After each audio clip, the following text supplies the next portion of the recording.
All right, let me. All right.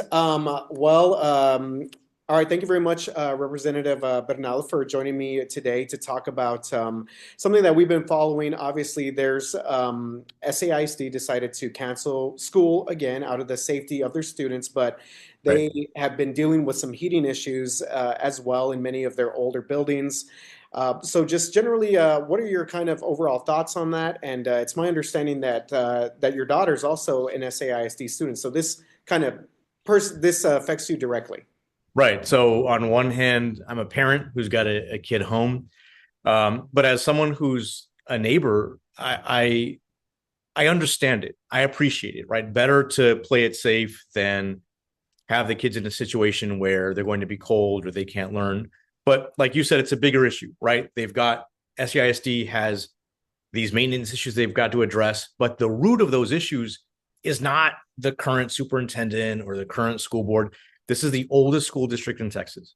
And when those schools were built, they weren't anticipating temperatures as low as they are now for a long time. But yes, there should be some maintenance. The school finance system in Texas has not really lent a helping hand to districts like SAISD, and there are lots of them across the state. They're going to need an influx of funding, even just for inflation. And then because of the size and the depth of their issues, I suspect that it's going to have to be part of their next their bond program, their bond project. Um, that's a little bit of a ways off, but I think they probably should start planning for it now. Yeah, and I will, the superintendent, Jaime Aquino, recently said during an interview with Texas Public Radio that in order to get not only the HVAC systems working, but also the ventilation, AC up to standards, that it would be in the range of about a $580 million. So that's a big chunk of money. From your perspective, you mentioned a little bit about the school bond, but from the state legislature, from the state finance system, is there any way that that can be maybe sent to a district like SAISD, an older district? Look, if it was up to me, the answer would be yes, of course, right? I want every school, every teacher, every student to have the things they need. That's just not been the way the school finance system has worked so far.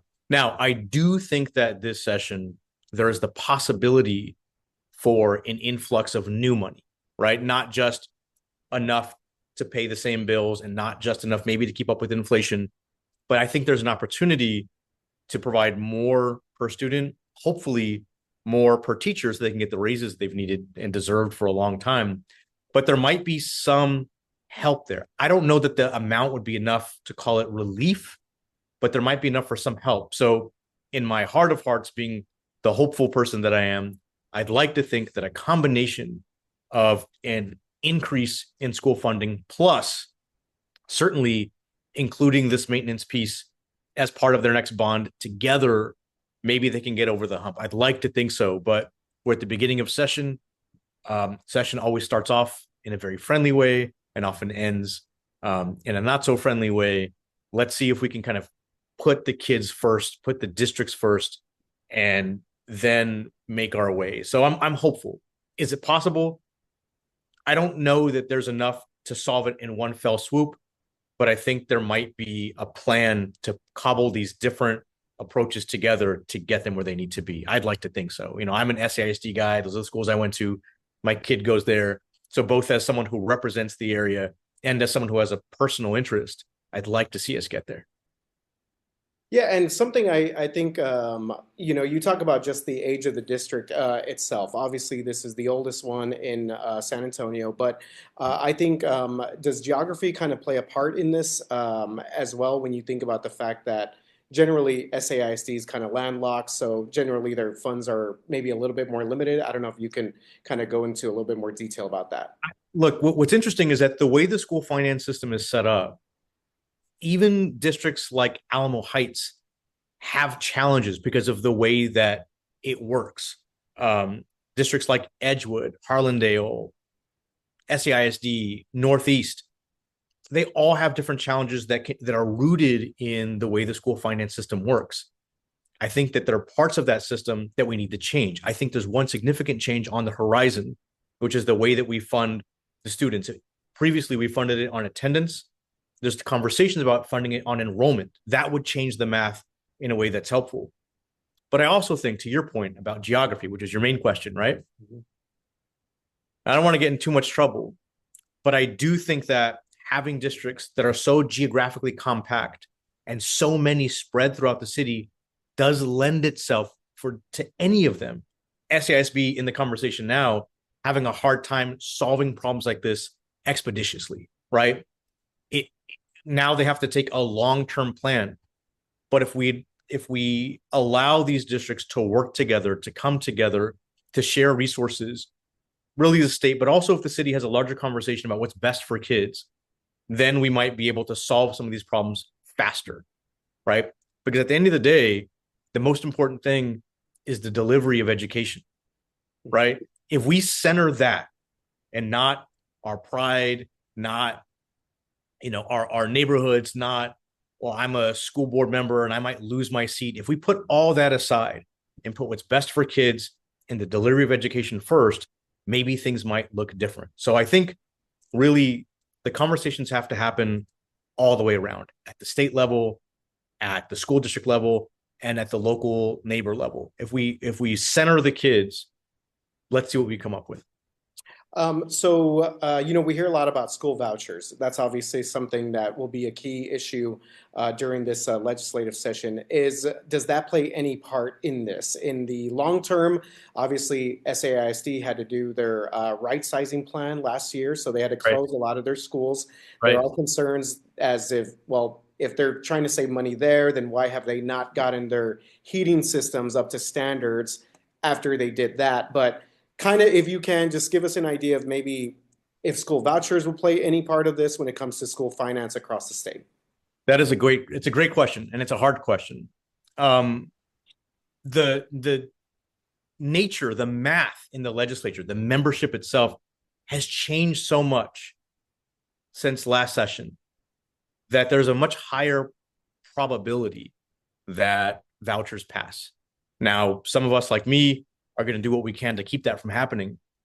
But if I'm being honest with you and everyone watching, the math is so different that there's a very high likelihood that it passes. Now, what happens then is if it does pass, is that we can attach a school finance bill to it saying, if you want this, then our schools need this. I think that there's going to be sort of a Texas two-step with vouchers and school finance. The reason why I still would oppose vouchers, given that might happen, is in the long run, every state that's done it has shown that vouchers take away from the traditional public schools. And so even if it creates an influx of money now, it would certainly take money away later. But I recognize that our schools and our teachers and especially our students need relief now. And so if there's a deal to be made, once the math is already shown to predict and assure the outcome, then we have to have that conversation, right? So it feels like from leadership that if we want a school finance relief, and a school finance solution, then vouchers has to be part of that conversation and vice versa. So if the math is what I think it might be, then I think you probably get both. But we have to make the school finance piece worth the while and worth the pain. And if we're essentially going to create a third lane in Texas that does not exist, we have traditional public schools, we have charter schools, 2 lanes. If we're going to add a third lane with these vouchers, then these other 2 lanes need to benefit significantly. We'll have to see how it goes. But to be clear, I know they're dangling school finance as part of the voucher conversation, and I get that. In the long run, and even in the short term, vouchers have always shown to take money away from traditional public schools and charter schools. So finding a way to make it all fit, finding a way to make it all work, finding a way to lift all boats so every kid gets what they need, including, my daughter and our neighbors, that's important. That's the job this session, right? Is to try and figure it all out. Absolutely, absolutely. Something else, Representative Bernal, we talked about obviously the aging part of this, but this is, sometimes difficult in terms of inflation and also climate change as well. I know that's something that, is a bit of a trigger sometimes to some folks to hear about that. But this is now the second straight year that SAISD has had some of these similar issues. Last year, around the same time, the MLK March, I believe they had to cancel school for either 2 days or the rest of that week. Mhm. If this is not addressed, as you said, this is not an easy solution, but if this is not addressed in some form or fashion, looking ahead, I don't want you to have to be like pull out my crystal ball right now, but what are some things, some other issues that you kind of foresee? That's a good question. And I don't pretend to be able to do their job better than they do. I think what might happen if they don't get the kind of relief that they need is it's probably going to have to start playing with the school calendar, which every district sort of does already, but they have some play in when school starts and ends each day, and they have some play when school starts in the year and when it ends in the year. They might have to do that if they know they can anticipate these kinds of problems and want to keep students and teachers in a situation where they can do their job, teach and learn. They may have to do that, but I hope it doesn't come to that. And again, what I don't like is when we see our schools and our students struggling, and then every other governmental entity, whether it's the state, the city, the county, whoever it might be, sort of sit back and fold their hands and say, well, let's see what they do. That's not how you take care of kids, right? You take care of kids by putting your heads together and figuring it out together.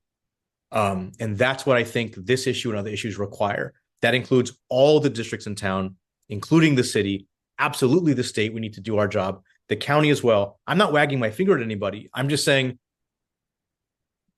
the welfare of kids, and I'm not just talking about the social programs, the actual educating of children is something that we have to all dedicate ourselves to and put our heads together on. And we're watching SAISD struggle, right? But we can't let them feel like, we can't act like they're on some sort of island, right? We have to sort of bring the shore in and work together. I'm committed to that. I know SAISD would appreciate it. And trust me, it's not just them. There are other districts struggling, just holding on, right? They're one breaker switch, one circuit away from being in the exact same situation. So let's put our heads together, all of us, Republican, Democrat. Let's just be San Antonio neighbors and help them figure this out, them and everybody else. Yeah, that's good stuff.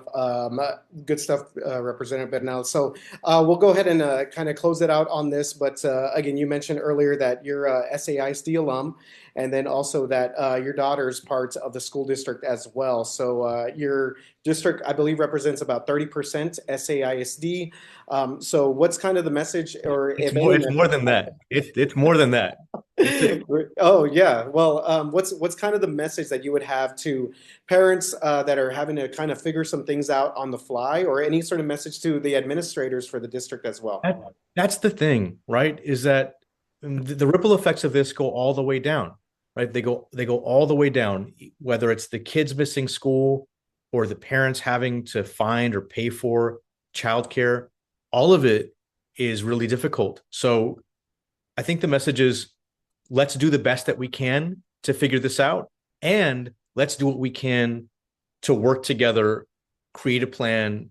Let's not leave them on an island. Let's just see what we can do for their sake and for the rest of the city. Because I'm telling you, they're being upfront about their challenges. Other districts are doing the very best they can to keep it to themselves, to keep it private, but they're in the exact same boat. Interesting stuff. Well, if there's anything else that you want to add, Diego, to just the conversation, feel free. I leave the floor open to you here. No, I appreciate it. I think it's a complicated issue, very easy to point fingers, very easy to blame people. But if you take one step back, you see that it is a much larger piece, a much larger conversation that all of us need to be a part of. And at the end of the day, the goal should not be to find the culprit. The culprit is time, the culprit is history, right? They're not individuals, but the beneficiaries are the kids, and they can't wait for us. So instead of spinning our wheels, assigning blame, let's just sort of focus on solutions. And again, just to kind of reiterate, just I guess from your vantage point, you feel that based on your knowledge of the situation, you would think that not only state funding, but also the passing of any sort of bonds that might be coming up from the Right. district might alleviate some of these issues down the line. Right. If the dollar amount is as large as you say, then I think it's going to have to be a combination, or it happens over time. I don't know that there is, and it's not that I wouldn't do it myself. Of course, it was me. I just pushed the button and we take care of it. But just seeing the way that leadership can often sort of slow walk relief or say, look, if you want this, you've got to give me this, which I don't think is putting kids first, by the way.